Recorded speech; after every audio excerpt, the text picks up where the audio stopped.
Hello guys, welcome to my YouTube channel universe is unique. आप सभी का मेरे यूट्यूब चैनल पर बहुत बहुत स्वागत है। आज के इस वीडियो में मैं आपको इंग्लिश के कुछ वर्ड्स के मीनिंग, सिनोनिम्स और सेंटेंसेस कैसे बनाने हैं वो सिखाऊंगी। तो चलिए शुरुआत करते हैं। फर्स्ट वर्ड है अनक्लटर्ड। अनक्लटर्ड का मीनिंग है सिस्टमैटिक और क्लियर। हिंदी में है सुव्यवस्थित और अधिक चीज़ें ना होना, यानी कि वो जगह या कमरा या कोई भी डेस्क जो सिस्टमैटिक वे में उस पे सारा सामान रखा हुआ है और क्लियर है, बहुत ज़्यादा मेस क्रिएट नहीं हुआ है, सारी चीज़ें टेबल की एक सिस्टमैटिक ऑर्डर में रखी हुई हैं, तो उसको हम कहेंगे अनक्लटर्ड। या कोई रूम है जो वेल नीट एंड क्लीन है, उसके लिए हम यूज़ करेंगे अनक्लटर्ड। लाइक हम कह सकते हैं this room is very well neat and uncluttered, मतलब ये कमरा बहुत अच्छे से साफ़ है और यहाँ सारी जगह सारी चीज़ें अपनी जगह पर सिस्टमैटिक ऑर्डर में रखी हुई हैं। इसके सिनोनिम्स हैं clear, neat, plain, simple, formal. इसके सेंटेंसेस हैं। Number 1, a clean uncluttered home will always appear elegant. जैसा कि मैंने आपको बताया कि एक साफ सुथरा सिस्टमैटिक अनक्लटर्ड होम हमेशा सुंदर दिखता है। Second, her desk is always neat and uncluttered, यानी कि उस लड़की की जो डेस्क है जहाँ पे वो अपनी पढ़ाई या काम करती है वो हमेशा नीट, साफ़ सुथरी और अनक्लटर्ड, मतलब उसकी जो डेस्क की चीज़ें हैं वो सारी सिस्टमैटिक वे में अनक्लटर्ड मैनर में रखी होती हैं। थर्ड है I work better with an uncluttered desk. इसका मतलब है कि मैं एक अनक्लटर्ड डेस्क पर बेहतर काम कर सकता हूँ या करता हूँ। ये जाहिर सी बात है कि अगर आपकी डेस्क या काम करने की कोई भी जगह एक सिस्टमैटिक वे में है, हर चीज़ अपनी जगह पर है, क्लीन है, तो काम बहुत अच्छे से और जल्दी होता है और बेटर में होता है। जो आउटपुट आता है, जो रिज़ल्ट आता है काम का, वो बेटर होता है। तो आई होप कि आपको ये वर्ड समझ आ गया होगा। अब हम अगले वर्ड की तरफ बढ़ते हैं। हमारा अगला वर्ड है ऑर्डुअस। आर्डुअस का मतलब होता है, मीनिंग है फुल ऑफ डिफ़िकल्टीज़ या needing a lot of effort. Hindi में इसका अर्थ है कठिनाइयों से भरा हुआ, श्रम साध्य। इसका मतलब है कोई भी कार्य जो बहुत कठिन है करना, मतलब जिसको करने में हमारे बहुत एफ़र्ट्स लगते हैं, बहुत मुश्किल है, जो काम बहुत आसानी से नहीं हो पाता है, उसके लिए हम ये शब्द यूज़ कर सकते हैं आर्डुअस। इसके सिनोनिम्स हैं बर्डनसम, पेनफुल और एग्जॉस्टिंग, मतलब कि बहुत थका देने वाला, बहुत श्रम लगता है जिस कार्य को करने में, उसके लिए we can use the word arduous. इसके सेंटेंसेस हैं। Number 1, this is an arduous task for any one to undertake, मतलब यह टास्क, यह कार्य किसी के लिए भी करना बहुत ही मुश्किल है, आर्डुअस है। सेकंड है it has been a long and arduous journey. इसका मतलब है कि वह एक बहुत ही लंबी और कठिन यात्रा थी, कठिन जर्नी थी। और थर्ड सेंटेंस है this is an arduous task. इसका मतलब है कि यह बहुत कठिन कार्य है, बहुत कठिन, बहुत मुश्किल टास्क है। आई होप कि आपको ये वर्ड आर्डुअस समझ आ गया होगा। अब हम बढ़ते हैं अपने थर्ड वर्ड की ओर, जिसका नाम है कमेमोरेट।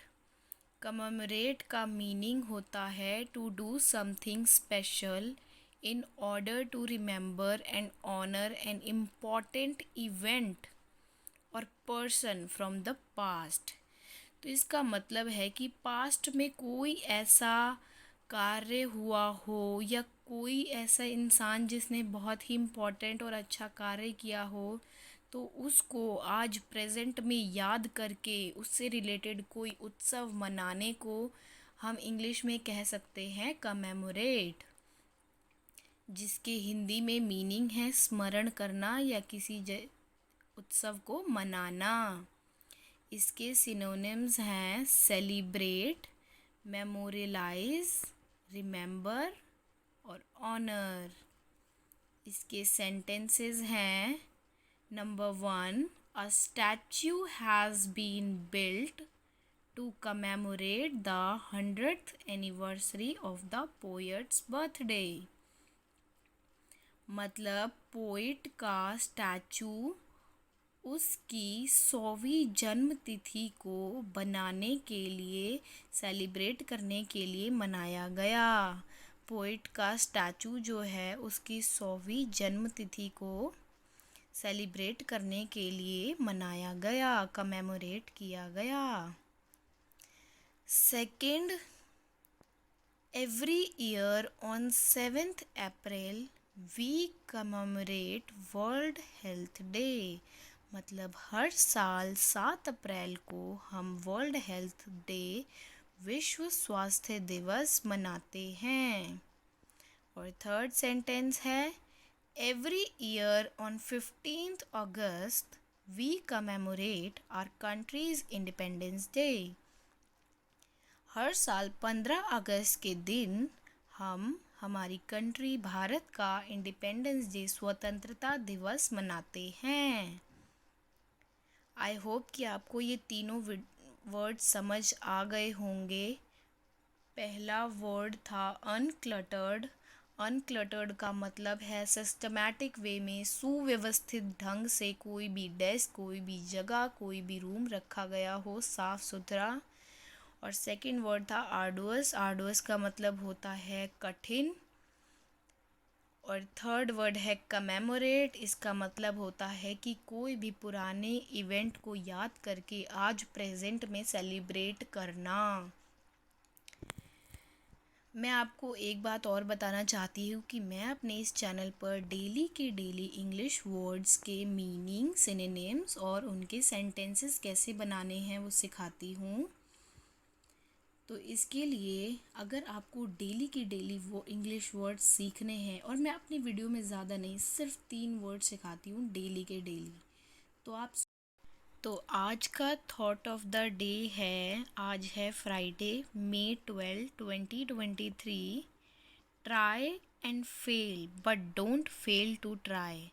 इसका मतलब है कि आप कोशिश करो, हार मानोगे, हारोगे, फेल होगे, लेकिन कोशिश करने में कभी हार मत मानो।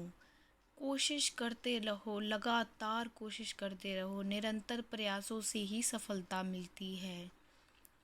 APJ अब्दुल कलाम जी ने भी कहा है कंसिस्टेंसी, परसिस्टेंट, बार बार कोशिश करते रहो, लगातार करते रहो, तभी अपने गोल तक पहुंच पाओगे। इससे रिलेटेड श्रीमान हरिवंश राय बच्चन जी की भी एक कविता है जो बहुत मेरी फेवरेट कविता है, जिसमें उन्होंने लिखा है कि लहरों से डरकर नौका पार नहीं होती, कोशिश करने वालों की कभी हार नहीं होती।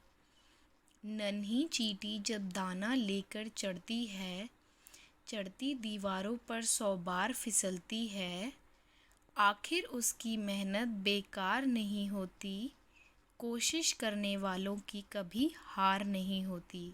तो हमेशा अपने जीवन में कोशिश करते रहिए, कोशिश करने में कभी हार मत मानिए। यहाँ तक कि जो उनके सुपुत्र हैं श्रीमान अमिताभ बच्चन जी, जो इतने बड़े सदी के महानायक हैं, the star, mega star of the millennium का खिताब उनको मिला है, उनको भी सफलता रातों रात नहीं मिली। उनकी पिछली 11 फिल्में, जब उन्होंने करियर की शुरुआत की थी तो उनकी 11 फिल्में फ्लॉप गई थी, लेकिन 12वीं फिल्म में दीवार में उन्होंने तहलका मचा दिया था। दीवार, शोले, उसके बाद ना जाने कितनी फ़िल्में आई, डॉन, कितनी फ़िल्में आई जिन्होंने उन्हें सुपरस्टार बना दिया। उन्होंने खुद अपने पिता की इस कविता को सच साबित कर दिया कि वाकई में कोशिश करने वालों की कभी हार नहीं होती। अगर आप निरंतर प्रयास करते रहते हैं तो आप अपने उस लक्ष्य तक ज़रूर पहुंचेंगे। एंड माय डियर फ्रेंड्स, मैं आप सभी को ये सजेस्ट करूँगी कि अपनी लाइफ में आपने जितने भी गोल सेट कर रखे हैं उनके लिए आप कोशिश करने में कभी हार मत मानिए। आप बस उस दिन को विजुअलाइज़ करिए कि जिस दिन आपका वो गोल पूरा हो जाएगा तब आपकी खुशी कितनी होगी। उस खुशी को हमेशा अपने दिमाग में रखिए और हमेशा कोशिश करते रहिए। Always try, keep on trying, only then you will be able to achieve your goals. और इसी तरह की वीडियोस देखने के लिए मेरे चैनल को सब्सक्राइब करें, वीडियोस को लाइक करें and press the bell icon. So this is the end of my video today. Thank you so much for watching.